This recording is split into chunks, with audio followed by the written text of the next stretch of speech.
Sorry, I just had to shut my office door so you guys don't hear the rest of the sounds in my house. Okay, so I'll just, I'm going to pull up the PowerPoint presentation so that I'll disappear off the screen. But it's probably more important you see the presentation than you see me, and get started so that we have time for questions and answers at the end. And it's nice for everybody to join us tonight. Hopefully you'll learn something new and something useful for your operation.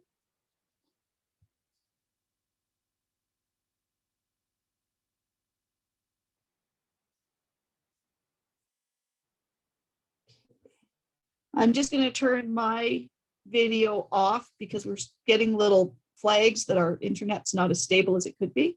So that will help reduce the broadband challenge. And then you guys will be able to see the presentation and hopefully hear me without it breaking up.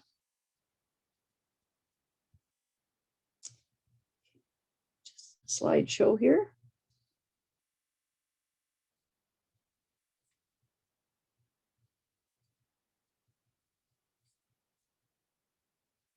All right, so we'll start. So I titled this Parasite Management is Not Just Deworming, because it's one of the common things I encounter. I get phone calls and text messages, and some of the clinics I locum for, people, if they find out that I'm there, they will phone and say, I need to know what dewormer to use, or I need to know when to deworm my sheep. With the advances today in knowledge and also what we know about anti-helmetic resistance and parasites being more and more resistant to the drugs, I think it's really important that producers wrap their head around the fact that parasite management really is that. It's management. It's not just chemical dewormers and sort of what to throw at it next. There is no quick fix.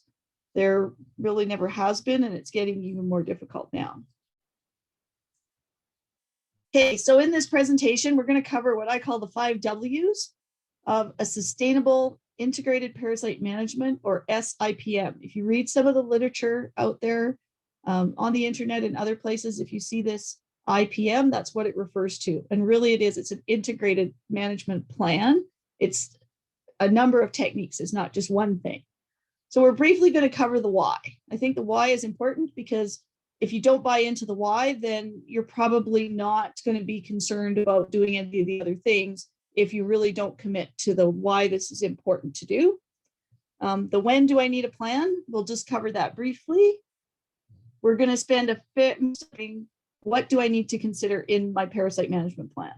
Now, every farming operation is different, both land and pasture and type of sheep, and whether or not you have other species. Do you run cattle as well? Do you have goats? Those types of things that we can't build a plan for everybody in a 1-hour presentation. But what I hope to cover is the things for you to consider and think about how they relate to your operation and how those things have to be addressed and integrated into a bigger plan specific for your farm. For some of you, if you've been around for a while, you'll know about environmental farm plans. Same thing, right? There's a binder guideline, but each plan is unique to the farm that it's developed for because it needs to be, because each operation is unique. Then at the end, I have some places you can go where you can find more information that I feel good recommending, that it's solid, quality, science-based information. And then a little bit about who can assist you in developing and implementing a plan on your farm, where to kind of look for some human resources as well as the information that's out there. Okay, so first and foremost is, why does my flock need a parasite management plan? I get this all the time. It usually follows the, why do I need to do fecal egg counts or fecal tests at all when people ask for dewormer, and I say, well, how do you know you need dewormer? And so the big why for everybody is that anti-helmetic resistance, or AR, as you'll see it abbreviated in the literature, has been a problem for a long time, and it's a growing problem worldwide. And just using chemical deworming alone is not going to slow resistance down. It's certainly not going to eliminate it. Drugs we had was ivermectin as far as a drug category, and that came out in the late 80s. So it's not like they're coming up with new dewormers every day. So we have to work with what we have, and we have to really look at other ways to address how do we manage our parasites, because drug resistance is a big problem. So the definition of anti-helmetics resistance is if there's 5% of a population of parasites after treatment that survive. And so when they do testing on this, if they went out and treated 100 animals and 5 or more of them still had significant egg counts after treatment, that's considered that there is resistance starting on that farm or in that population. So they can catch it at quite a low level with testing. If you actually wait to the point at which it actually is visible in production, either through illness, poor weight gains, those type of things, then you're looking at there's possibly 50% resistance by that point. And once a population of animals and parasites hits that 50%, it's a very rapid slide down into the obvious resistance problem, which is the red zone on this particular graph. So we need to keep that in mind. So that's the big part of the why. Parasites aren't going to go away. So we have to learn to work with them and not just eliminate them. And that would be my other thing I always tell people is my goal on a parasite management program is you're never going to be parasite free. Parasite freedom is not the end game. Having your flock and your parasites live in an acceptable symbiotic relationship where the sheep flock doesn't suffer and it doesn't impact on their health and their production is the end goal, not to be free of parasites, because that's never going to happen. So some of the other, why do we need to have a management plan or a management program in an operation, is that there's some really common practices that are actually contributing to resistance. Probably more than a lot of people would like to admit, but they're there. So I call the first one denial. This is the person who denies that they have a problem. And I have to admit, when I graduated from vet school in 1990, I was told that Western Canada didn't have a parasite problem. We didn't need to deworm anything, cattle or anything else, because we have winter and we don't have parasites. Well, certainly over the last 30 years, that has either changed or it wasn't entirely true to begin with. But the denial of we don't have a problem or we don't have resistance, certainly the longer that goes on and the longer people don't address the potential for resistance in a population, the faster that resistant population will grow. Because if you're not actively trying to prevent resistance, you're probably contributing to it. The other is the frequency of anti-helmetics. So every time a full population, like a full flock or full group of animals, is dewormed with a chemical antiparasitic, you're selecting for resistance, because the drug goes in, it kills all the susceptible parasites, and all that's left are the resistant ones. So they're the ones that survive and multiply. So the more frequent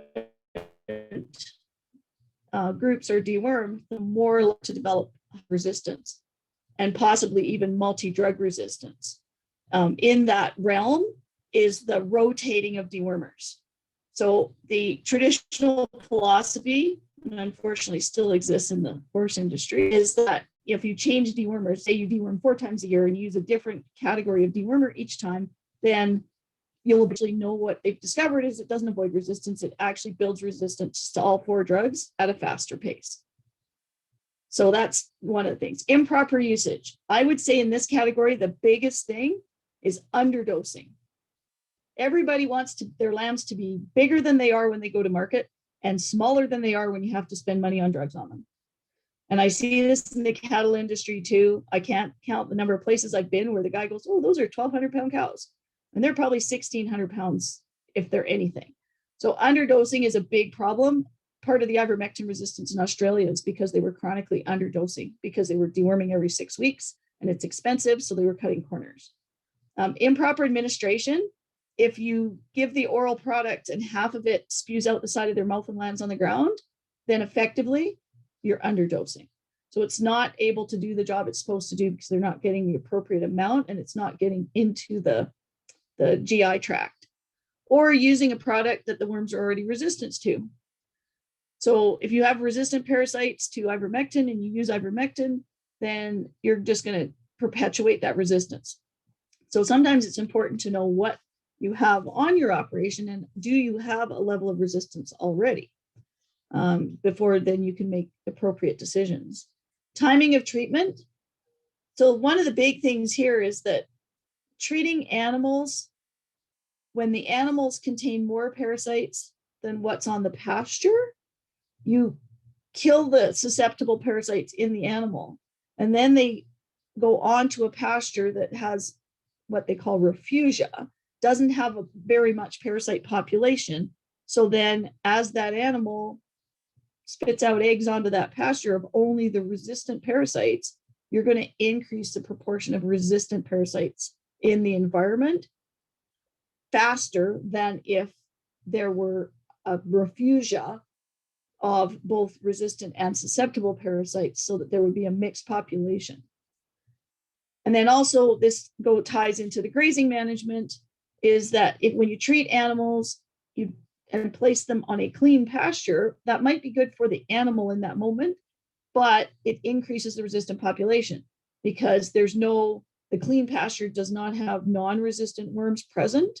And so then the mating population of worms is just resistant. So they're basically just having resistant offspring. You're not going to mix them to crossbreed with non-resistance. So those are some of the practices too that, like say, they're very common. No judgment, but they're things that are certainly contributing to resistance and are one of the whys. We need to change the way people think about parasite management and some of the things that they do.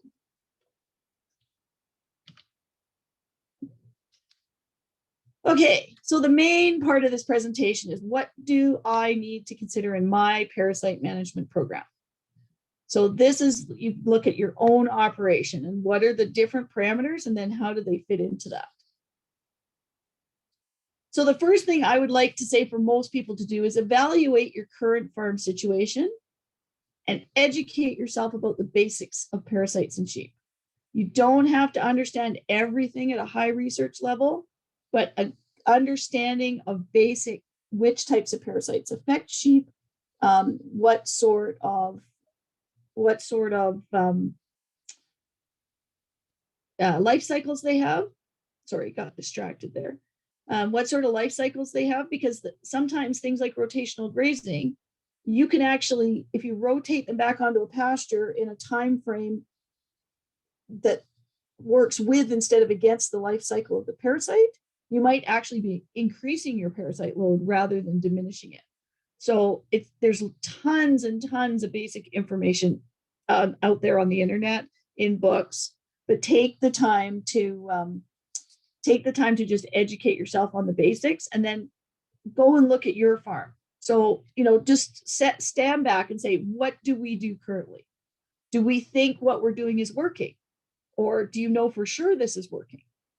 And if so, are these sustainable practices? If you said, okay, 20 years from now or 10 years from now, if we do what we're doing now, will we still be okay? Will we have a bigger problem? You have to kind of really look at that.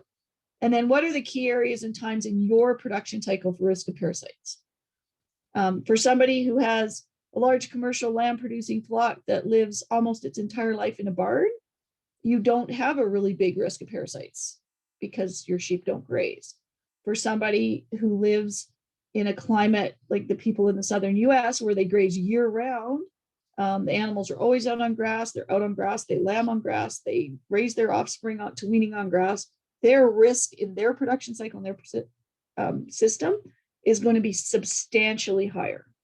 So you need to kind of look at that. Where are the risks? And are there things you can do then to adjust management that might help not needing so much chemical dewormer? What are the new options available for implementation? We'll talk a little bit about some of the new things and some of the research that's looking really promising that's going to be done here in Canada that's coming down the pipe. And then also I find sometimes it's very helpful if you have someone from outside your operation help you with this evaluation. They're not involved, it could be another producer if you have a good relationship with your veterinarian, but they can sort of step back And because they don't know everything about your operation, they might ask questions or point out things that you may have overlooked because you're involved right in the operation. They might step back and say, well, what about this? Or, would you consider doing this? And so sometimes that outside perspective can be very useful. It's sort of like sometimes when you're in the midst of it, you can't see the forest for the trees, and it helps to have an outside perspective. Okay, so the next thing you want to do is, and these are these 5 sort of big points, and there's a lot of information in detail. This is based loosely on the 5 points of the 5-star worm program that is out of Ontario. And there's a reference at the end for you if you want more details on it. The whole program's there. And also for SCOPS, SCOPS, it's a producer group in the UK that is working with parasite management in sheep there. And they have sort of the same 5 categories of management that you need to address in a parasite program. And so the references are at the end if people want to investigate that more, but these are the 5 areas we're going to cover that you need to think about within your own operation. So one is managing the level of pasture contamination. Now, the bonus side right now still is, although winter is not a perfect dewormer, winter still gives us some significant benefits for parasite control over climates and operations that don't experience a prolonged period of freezing.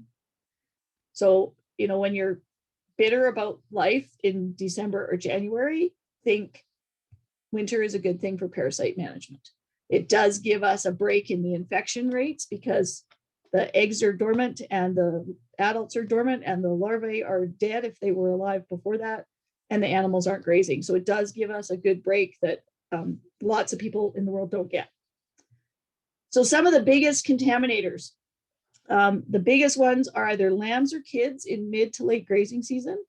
So this is based on a traditional lambing, say this time of year.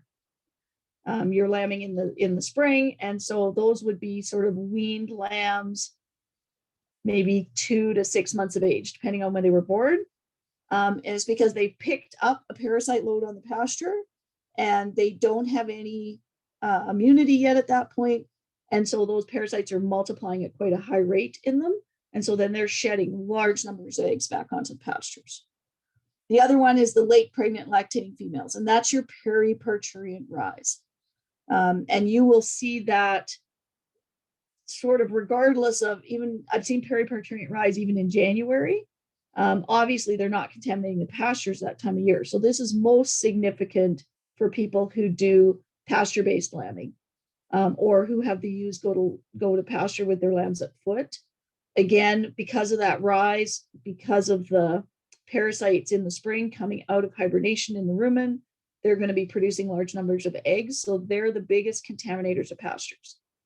So thinking about what can we do management-wise to perhaps minimize the amount of pasture contamination they're doing, or is there a way to maybe dry lot them at periods to avoid them being on the pasture when they're dumping out the highest number of eggs? Rotational grazing.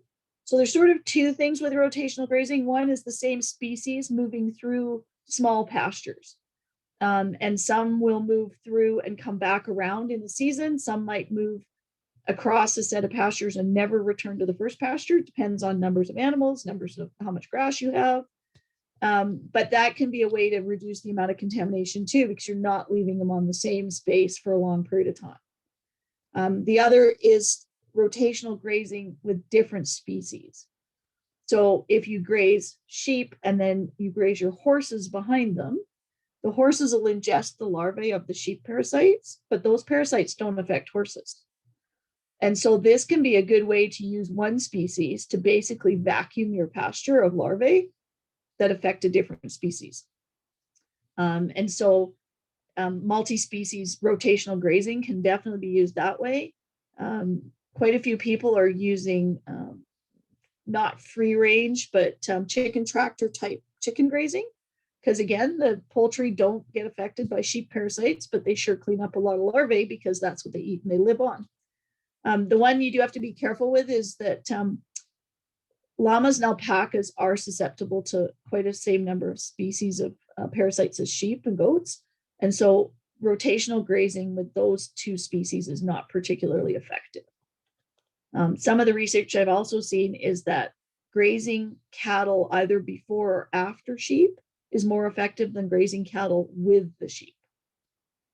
So that's something to consider too if you're running those two species. One of the other things is to avoid overgrazing. The effective larvae of most of our GI parasites can only climb up a blade of grass about 2 inches. They're not able to climb really any taller than that. So we actually in drought years see quite a lot of parasite problems because the grass is grazed very short. And so the animals are consuming substantially more larvae than if they were grazing slightly taller pastures.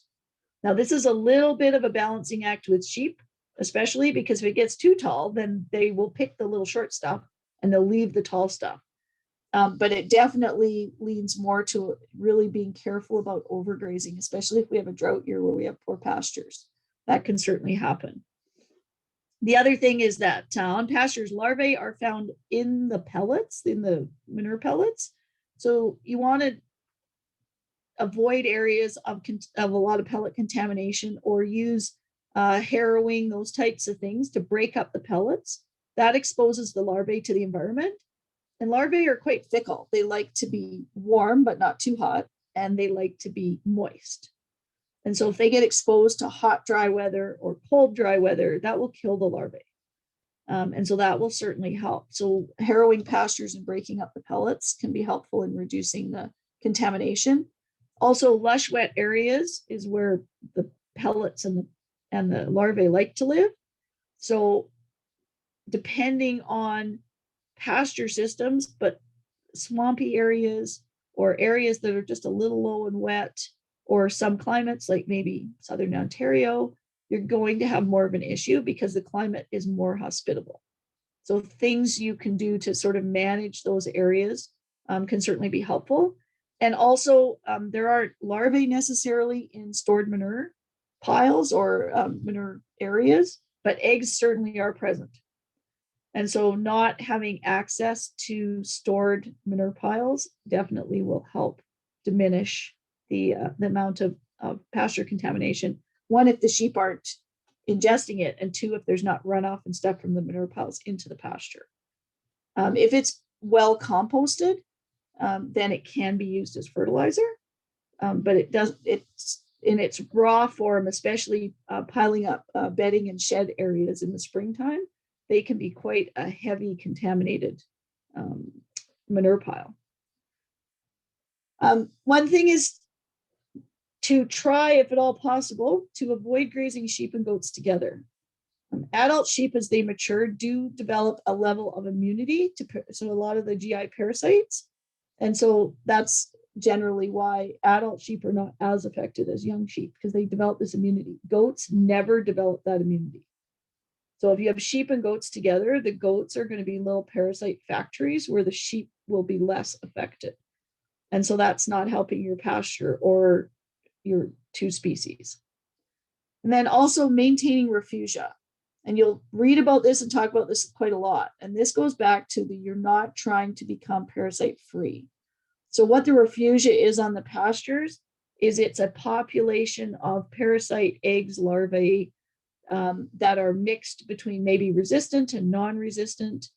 And you want that there because animals going onto those pastures, again, if you try to have a clean pasture and put chemically dewormed animals onto it, what you're going to end up with is a pasture that has only resistant parasites present. And so maintaining a refugia and not trying to basically sterilize the environment for parasites is actually really important to reducing resistance. Okay, the second one. So again, this talk is not against using antihelmetics. They have a place in the plan. But we need to use them much more appropriately than they've been used in the past. And don't feel like the small ruminants, the sheep and goats, are being persecuted. The cattle industry, I'm pretty sure this is going to come back and bite them pretty hard at some point. They've just got away with it for longer. So the first thing is weigh the sheep and goats and dose for the heaviest animal in the group.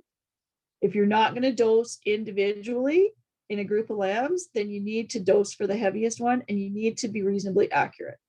Because again, I will bet that 95% of the time, everybody guesstimates on the low side, especially for mature animals, that they're often heavier than you think. Also, dosing correctly. Read the label, calculate the dose properly based on the weight of the animals to be treated. If it's a product that is labeled for cattle that doesn't actually have a label dose for sheep, or if you're using it in goats, because nothing has a label dose for goats, then you need to get a correct dosage from your veterinarian. If your veterinarian doesn't have that information, there are those of us in practice who do, who'd be more than happy to share it with them. The information exists. But it's important to get the appropriate dose and the right amount for the size of the animal. Underdosing causes resistance because you're not only not killing the fully resistant animals, but you're probably letting the ones that are partially resistant slide through on the lower dose. And so you're increasing the resistant population. The other thing is calibrate. If you're using one of the multi-dose guns or an automatic syringe for drenching, then when you start at the beginning, make sure it's calibrated correctly. Make sure it's working correctly and it's actually putting out the dose that it says it's supposed to be putting out. Whether you put some water in it, measured dose of water from a syringe or something. But if your gun's out, and especially if you're doing quite small animals, you could either be significantly underdosing, which is not good for resistance, or significantly overdosing, which is not good for your bank account. There's a fair margin of safety, so you're probably not going to kill anything if you're overdosing, but why pay for medication that you don't need? Also, drenching correctly. So the entire dose needs to go over the back of the tongue, at the back of the throat, so they swallow it. If they don't swallow it and half of it spews out on the ground, or they walk out of the head gate or alleyway and cough and a bunch spews out on the ground, that didn't get to their GI tract. It's not doing them any good. So effectively, it's underdosing them. I put a nice little picture here of a drench gun. It is much, much easier to dose them appropriately, whether it's a single dose or whether you use a multi-dose repeater type gun with a tube on it. If you have that little metal piece, that will get you past and over the little bump on the back of the tongue and get that drench into the right place versus just doing it with just a regular syringe that takes a needle on the end. Even the 60 ml dosing syringes like you use for tube feeding lambs, still you have a hard time getting it back there because they're crunching on the end of your syringe with their teeth. So I think, the dosing guns vary probably somewhere between $50 and $75, but probably a really good investment. And then also use the correct route of administration for the product. Every time in sheep and goats, oral should be your first choice over injectable. And one of the reasons for that is the oral product goes into the gut. It's there for approximately 48 hours because that's the passage time that it takes a sheep's system to take food in one end and send pellets out the other end. It kills what's there and it's gone. Injectables last in the system for a much longer period of time, and they have a peak level and then they slowly decline. So you're getting those subtherapeutic levels as it starts to decline. And again, more likely to develop resistance than an oral product that goes in, does its job, and it's gone. So we always try to go oral, and then make sure oral products should be used orally, injectable products should be used injectably, and cattle poron does not work in sheep and goats for internal parasites. It might kill the keds on the outside or the lice, but it does not absorb properly. It was designed to absorb through the skin and the hair and the follicles of cattle. And so it's not a good use of it in sheep or goats. And it should not be used orally in either one of them either. Okay, so step 3 in this thing is monitoring and treating animals selectively, right? Being a little bit more, what do I want to say, choosy, more choosy about treating and not just going, it's the 5th of March and we're going out and we're going to give Ivermectin to all the sheep. So there's sort of two versions of this. One is called targeted treatments, and you'll see it in literature called TT. And this is when we're treating a group. Now that group might be the whole flock. It might be a subpopulation within a larger population of animals.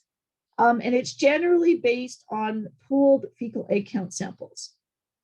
So what I tell my clients is that if you're going to do pooled samples on, say, a group of ewes coming into lambing in the spring, you want to know where their parasite load is at. Do we need to deworm them? Do we not need to deworm them? So I say 10%. So if you have 100 ewes, then I want 10 random separate fecal samples. Now we can pool them once we get them. If we want to not run 10 samples, we can pull them together, but we do it by weight. So, because that way, if we know that if we pull 5 of them together, then we take 1 gram from each animal and we mash it all together. So it's still representative of the group. If you randomly pull samples together, you could have one animal that has a really high parasite load and one animal has no parasites. But if you don't pull them together uniformly and at the same ratio, then the fecals basically don't tell you what they need you to find out. And so that's what we recommend is 1 in 10 in separate baggies. You don't have to know specifically what animal it came out of, but fresh samples are nice. So I always tell people very first thing in the morning, because when the sheep get up, they almost always have nice little warm pile of pellets behind them. And then you can get your samples and we can do them and then decide, does that group need treatment or not? The next step to that is what they call targeted selective treatments, so TSTs. This is when we're only treating individual animals and only when they need it. So I've listed here, and there's a little FAMACHA card to the left. So there's some different ways to assess whether or not you feel an individual animal needs to be treated. So the most common on-farm one would be you have 100 ewes on pasture and you have 2 ewes that have clinical signs of diarrhea, maybe not as good a body condition. So clinically, a producer might go, might be parasites in those 2. I'm going to deworm those 2 animals, but just those 2, not the rest of the group, because everybody else is fine. So that would be sort of the basic at a producer level. Also, weight or body condition score changes. So either weight loss or in young growing animals, less than expected weight gains, poor weight gains, may well be indicative of a parasite issue.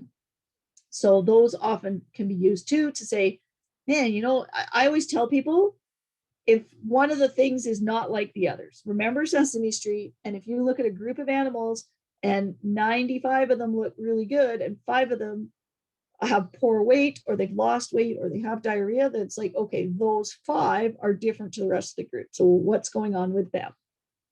The Matcha Scores, these basically determine the level of anemia or lack of red blood cells present in that individual animal. And that only works for barber pole. It only works for Haemonchus. The other gastrointestinal parasites that we deal with do not suck blood from the animal. They just live in the gut. And so they will not make the animal anemic. So the FAMACHA system is excellent, but it tells you what's going on with Haemonchus in your flock. It doesn't tell you what's going on with the other parasites. If the other parasites have an animal to the point where they're that anemic, I can't even imagine what the parasite load would have to be to just have the animal that compromised. And then also we can do individual fecal egg counts. So if you have 1 or 2 animals, you think, they're just not looking like the rest. We can definitely do specific individual fecals, and those samples can either be collected immediately when they pass the pellets, or they can be collected directly out of the rectum. And so then it's from that specific animal.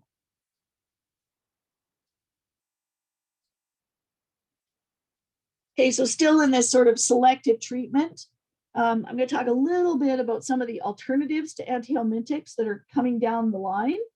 And so one of them is genetic resistance. So in the United States, their equivalent to Genovis is called NSIP. It's the National Sheep Improvement Program.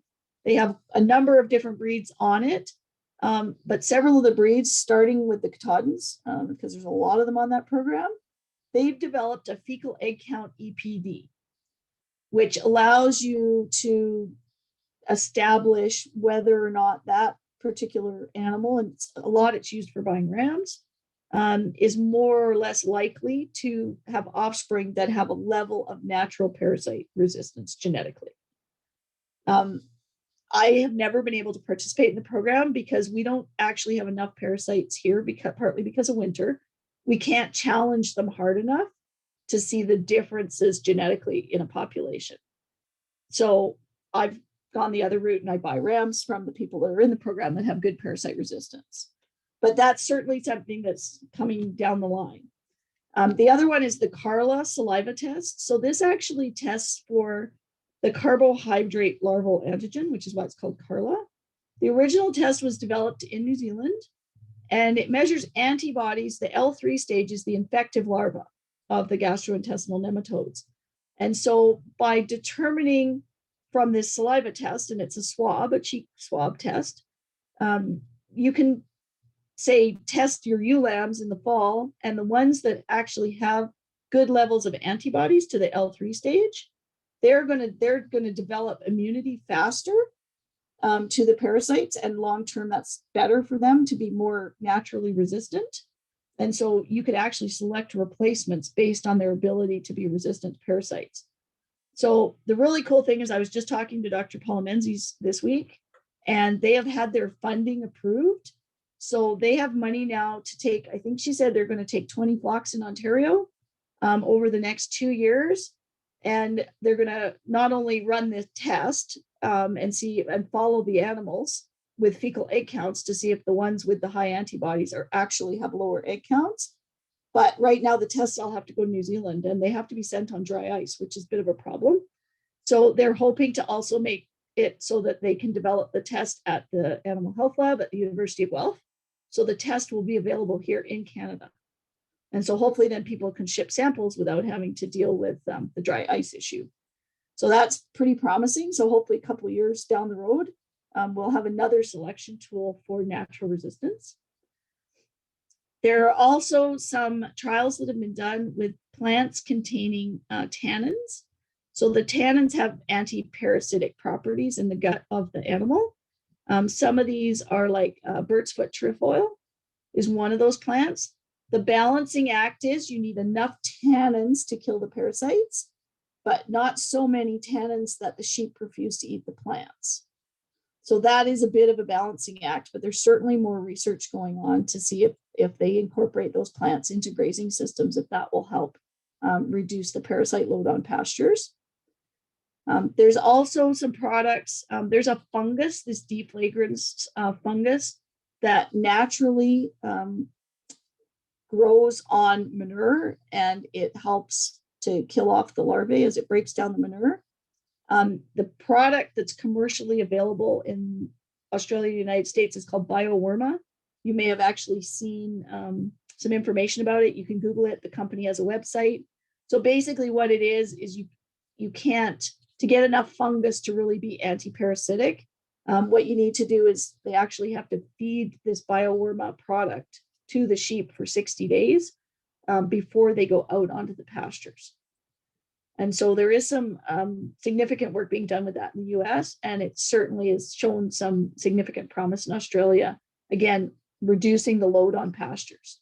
Not so much about the individual animal, but about how do we reduce the parasite load on our pastures, especially if they're having resistance issues.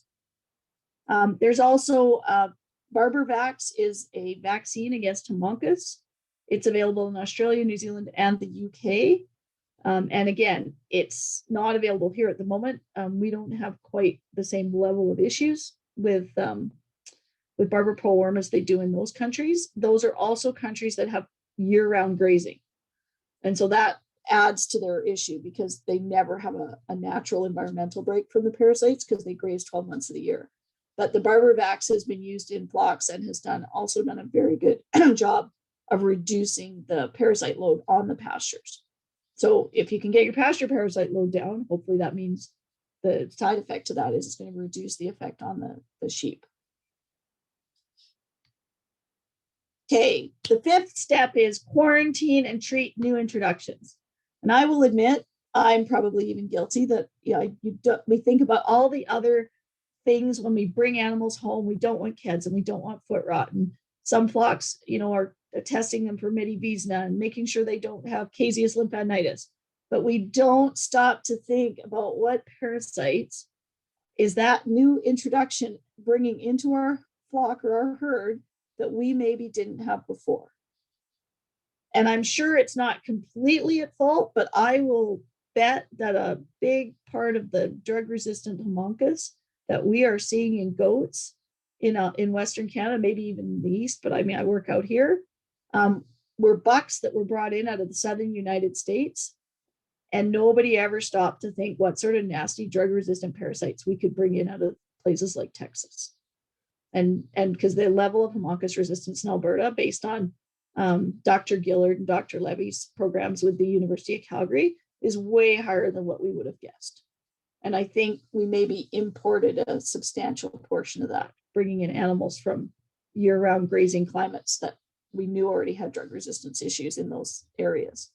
So important, treat all new introductions. When they come in for isolation, everybody gets treated. They're held for at least 48 hours after treatment before they're turned out to pasture. Because you want them, if they've got drug-resistant parasites, or even if any parasites they're getting killed off, you want them to dump that out in that isolation pen. You do not want them to go out onto the pastures. You want them as clean as they can be going out on the pasture.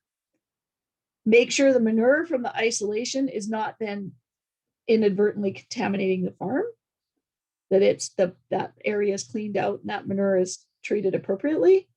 And then when you do turn those animals out after they've been isolated and treated, they need to be turned out onto a contaminated pasture.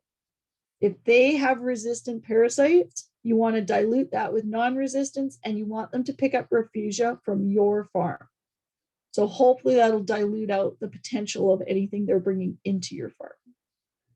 And I would bet this is one thing that almost nobody does. And you can definitely end up bringing in some significant parasite issues that you perhaps didn't have before. Okay, and then the last of the 5 steps is if you feel you've had, I can't spell today. Treatment does not have an E in the middle. Investigate treatment failure.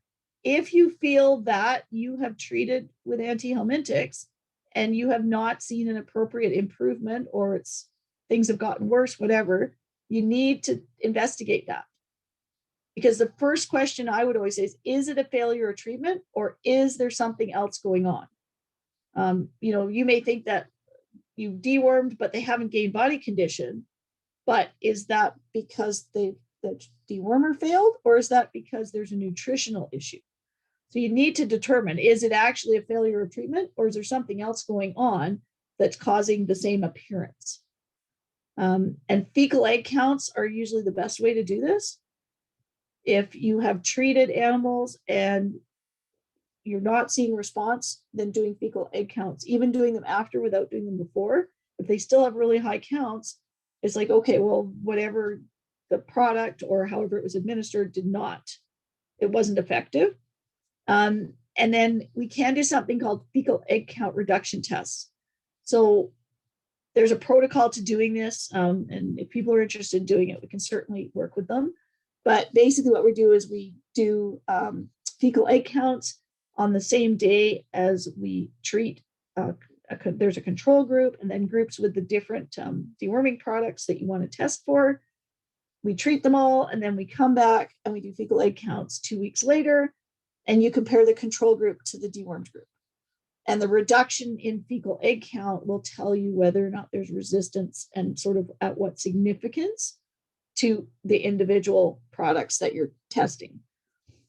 And so those can certainly be done. And on some farms, that has really helped them sort of make better plans and decisions, because it helps you know what sort of level of resistance you have into which products. There's no point in using something that is already resistant.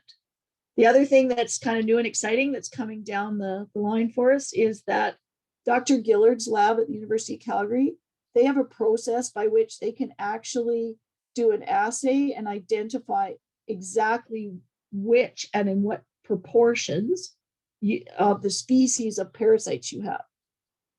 So there's a number of gastrointestinal nematodes, and realistically on a fecal egg count test, I can't really tell one strongyl type of egg from another. Most of them look very similar. To identify species is basically impossible just looking at fecals. But what they do is they actually hatch the larva and they put them through a big, fancy, expensive machine, and it comes out the other end and it says you have 35% humoncus and 25% this and 10% this. So it gives you like a picture of your parasite population on your farm. And they're at the point now where they would be very happy to do this commercially. It costs them $2,000 every time they run the machine. So it'd be nice if we could group it and maybe do 10 or 12 farms at a time. They don't have the funding nor the desire to be the management side. They don't want to deal with the clients and the fecal samples coming in and everything else. So we're hoping in the next 12 to 18 months, COVID has kind of set us back a little bit, that OC flock management will become the commercial arm of that. So we'll deal with producers to get samples in, get them managed appropriately, sent to the lab. And then when the results come back, we'll be the people who then go back to the producers with the results and say, okay, here's your stuff and we can talk. They don't want to spend their research money on administration. But I've had lots of talks with Dr. Gillard, so that's what we're working towards, because I really feel like I have quite a lot of clients who'd be really happy to sort of have that snapshot of what they're dealing with on their farm in conjunction with, they can do the egg count reduction test. They can tell you which parasites, if your count drops, but one parasite goes up and the others all go down and it stays the same, they can tell you which parasite is resistant to which drug. And I think that could be very useful going forward. The other thing with treatment failure is if you have individuals that are chronically having to be treated as individuals for parasite issues, or they're repeat offenders, then you need to seriously consider culling those animals. They are not doing you any favors, and they're increasing your parasite load in your general flock. Okay, so last couple slides. So where can you find more information? So the three big places I would start with that I feel that the information is solid, it's scientific, and it's based on research and a lot of the management stuff on real life sheep production. Ontario sheep farmers, on their website, they have the 5-star worm plan. There's the link there. Well, it's the site. It's not, I didn't manage to figure out how to make it into a link for you. When you go in there, it's got information on it. It's got some videos. I think there's even a video on how to collect proper fecal samples. And then at the bottom, it's got the parasite management guide that they just updated at the end of 2019. It's 63 pages, but it's a downloadable PDF. And it covers all the things that in this presentation, but with a lot more detail on a lot of the aspects of it. The next one is the American Consortium of Small Ruminant Parasite Control, I think. Their website is Wormex. So these are the guys in the southern United States who actually developed the FAMACHA system. There's links there if you want to do FAMACHA training. There's 3 universities in the States that you can do it online. You can buy FAMACHA cards from them. They have a blog. They've got a lot of information about genetic resistance. Really good, solid site. So, and American-based. And then the last one is the SCOPS. So these are the guys in the UK. It's a producer group. There is a ton of information on their website. They have very nice charts about all the different categories of dewormers and what brand names fall in those drug categories. Not all of it will be completely relevant to here because it is the UK, but a good portion of that information, and especially the basic information about rotational pastures and that type of thing, is very good, solid information. And it's updated all the time. And so now they actually have a search function when you go on that instead of having like a printed PDF type manual, it's live on their website. And so you can just search for just what you're looking for. And if there's been updates, it shows you what the update was and when it was done. It's kind of a live entity now, which is really quite nice. and is used by a lot of people. You would not believe the amount of fecals that are done in the UK. Okay, and then lastly, who can assist me in developing and implementing my plan? So I think look to sort of three main areas. One is grazing specialists. As a flock health veterinarian, I'd be the last person to tell you that I know anywhere near as much as I probably should or could about plant species, grazing management, rotational grazing, those types of things. But there are people that is their field, like they're the grass people. And often people who are experts in your local area will be familiar with your locale, soil type, what types of plants will grow there, how long you can graze and how intensively you can graze. Those are going to be very unique to everybody's area. And so try to see if you can't find like a government person or even a private person that's their area of expertise. Because I think they could be very helpful to you if you're like, I got this 100 acres of just grass and I don't know what it is or what I could do with it to make it be not only better for my animals, but how to manage it with the parasites in mind too. You might be able to get more grazing, and better parasite management with just a little bit of effort on improvement. But those are the type of people to look to. I say like-minded producers.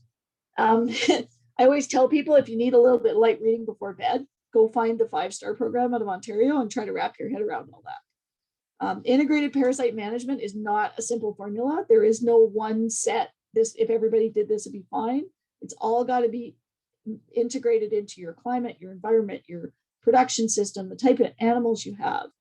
And so I think sometimes that if you can seek out the support of other producers, and I say like-minded because you want somebody else who's interested in this parasite management, and maybe sometimes you just need to either share information or things that worked for one person or didn't work, and sometimes you just need somebody to go, yep, you can do this. Like right now you're thinking, oh, I just don't even know where to start, but it's doable. And maybe somebody who's already kind of been through it and has broken it down a little bit. I think that's a really good support group if you're going to kind of go forward and try to put this together. The last one is veterinarians. Now, most veterinarians would say they're definitely not grazing specialists, and a huge chunk of them would openly admit that they're not necessarily sheep specialists. But there are a lot more vets, especially newer graduates, that are quite interested in small ruminants and are interested in learning more about small ruminants. I always tell my clients, if you walk into your local practice, don't go to the guy who's been there for 35 or 40 years because he knows what he knows and he's at a point in his career where he really doesn't necessarily care to know something all new. Find the person who's been out of school maybe 2 or 3 years. They're probably going to be more keen. And they're going to maybe even be more knowledgeable, because I certainly know that I teach the third-year vet students more sheep medicine than I ever got in vet school in their class. So, I think they can be generally helpful. They can also offer or facilitate things such as fecal egg counts, fecal egg count reduction tests. I have 3 or 4 clinics that are not really comfortable doing fecal egg counts themselves, but their clients can drop their fecals off to them and they just courier them up to me and I do them and send the results back, and then they can deal with their clients. Because when we get rolling, we can kind of do them en masse and we can do them more cost effectively than sending them to the pathology lab. And also, I think much as, a lot of the dewormers and stuff, you can buy them UFA in the farm stores. I think veterinarians can offer advice on when and which dewormers and appropriate doses and appropriate timing for when to deworm. I think that's a good place to have a good working relationship. Like, don't sort of leave your veterinarian out of the deworming part. And we're a pretty honest group. If we're like, I'm just not sure where you should start, they can reach out. There are those of us who do a lot of it, and I don't think we've ever not helped other veterinarians who called us on behalf of their clients. And so then they can help you about where those things would incorporate into your bigger flock health program. There we go. I will turn my little camera back on. Right on the money for an hour or two. Well, thank you very much, Lynn. I'll just open it up to the floor if there's any participants who have questions that want to send them through the chat function box.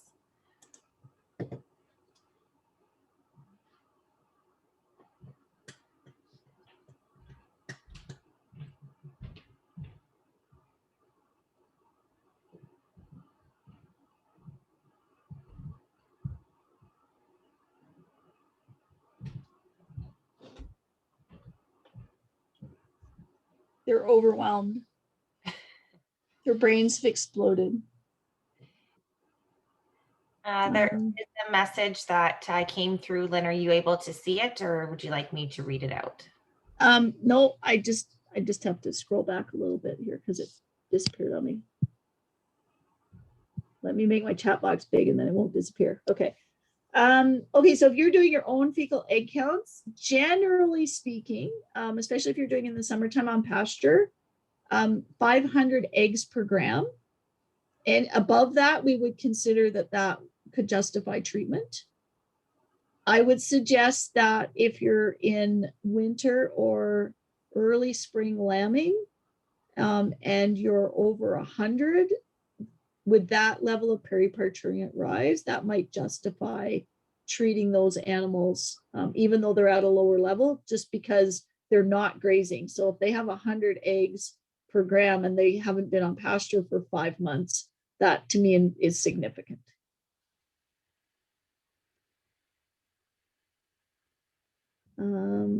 You could test new arrivals if you wanted to. I think it depends a little bit. If you bought a ram and you wanted to do a fecal egg count on him and test him and see whether he needs deworming or not, that would be fine. If you bought 100 replacement ewe lambs, then you might do group fecals, or you might just decide that deworming might be the best option. It is a bit of a balance, because as much as I'm really sort of against deworming unless you can prove you need it, there is sort of the economics of it have to factor into that too.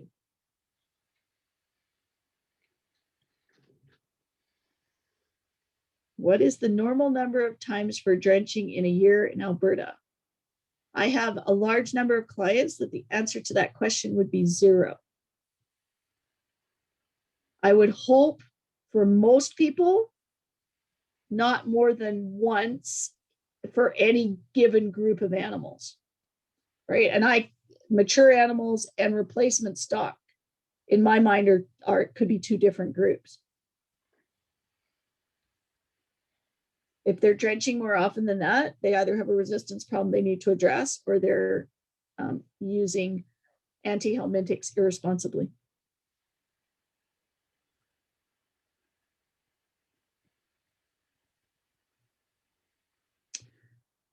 My recommendation for your dogs is at least once a year, you should treat them for everything. That's the big expensive hit that does all the dog roundworms and everything, including tapes. The rest of the time, probably a minimum of 4 times, like 1 all-round deworming, and then 3 other times, so at quarterly for just tapes. If you're on an accelerated or multi-group lambing program, I would suggest treating for tapes once a month, because you've always got susceptible lambs. And right now, with the price of lambs, you can more than pay for your dewormer quite significantly with 1 lamb that gets dumped at the plant because of cysticercus. And I use Biltricide for treating the big guardian dogs for tapes all the time, because it's very cost effective compared to the dog products.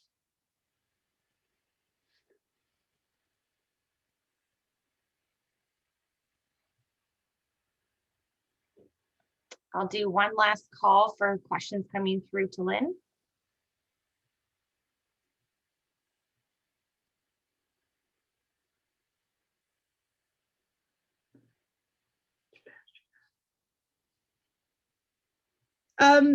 Yes, the tannin pasture grasses definitely would have the same benefit if they were eaten by goats. Again, you just sort of have to balance the amount of palatability of the tannins versus the effectiveness. And I'm not an expert in it, so I don't know kind of where that balance lies, but there's certainly some research information out there. Tapeworm in dogs, it's called Biltricide, Biltricide. It's actually a human product, but your local veterinarian should be able to get it from WDDC in Edmonton, where they get their other drugs, because we use it quite a lot in guardian dogs, so they stock it for us as veterinarians. And it's a half a tablet for a 100-pound dog.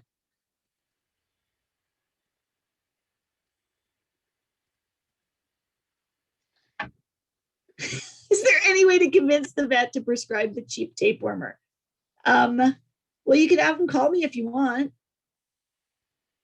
I know a lot of vets are really against the off-label thing, but I have spoken to a few of them and said, look, these are livestock guardian dogs. They need to be done every month, and nobody's going to buy $75 worth of Drontal every month to do their guardian dogs. And they don't necessarily need to be dewormed for all the dog parasites every month. So you can have them call me if you want. I'd certainly rather go off label than see these dogs not get dewormed and see lambs continue to get condemned. Cysticercus is still the #1 reason that lambs get condemned at the plant. And it's so avoidable. Don't forget though, you do need to deworm like your border collies and stuff as well. So depending on their size, you might have to go with the more regular expensive stuff for them if the Biltricide doesn't break down small enough. It is scored in quarters. So you can go as low as 1/4 of a tab. It'll break into quarters. So that'll get you down to a 50-pound dog.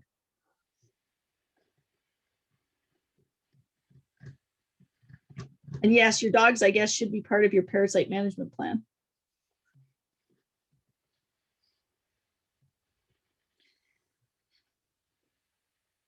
All right, well, thank you, Lynn, and to all of our participants who joined us this evening. This now concludes our webinar. I will be sending an email out to everyone who registered for this evening's session that will include a link to where you can access the webinar recording, as well as a copy of Lynn's presentation she gave this evening.